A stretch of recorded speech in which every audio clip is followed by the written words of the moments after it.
জনপ্রিয় অভিনেতা অজিত কুমার তার পরবর্তী ছবি নিয়ে ফিরছেন। ছবির কাজ শুরু হবে ফেব্রুয়ারি থেকে। ছবিটির শিরোনাম ধরা হয়েছে AK-64। এটি পরিচালনা করবেন আদিক রবিচন্দ্রন। চলমান খবর অনুযায়ী এই ছবির জন্য অজিত কুমার পাহাড় সমান পারিশ্রমিক পেতে যাচ্ছেন।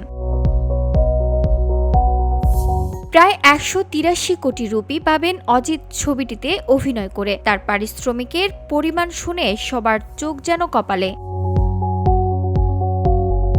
প্রতিবেদনে বলা হয়েছে, প্রযোজনা সংস্থা মিত্রি মুভি মেকার্স এই ছবির ব্যয়ভার বহন করতে পারে। তারা সুপারস্টারকে এই বিশাল পারিশ্রমিক দেওয়ার বিষয়ে রাজি। ছবিটি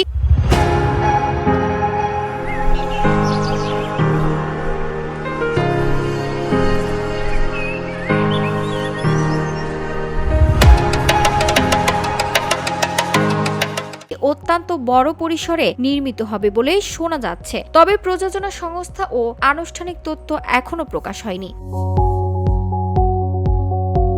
এছাড়া 15 বছর পর আবারও মুক্তি পেয়েছে অজিত কুমার আইকনিক ছবি ম্যানকাঠা। দর্শক সেটিও বেশ উপভোগ করছেন।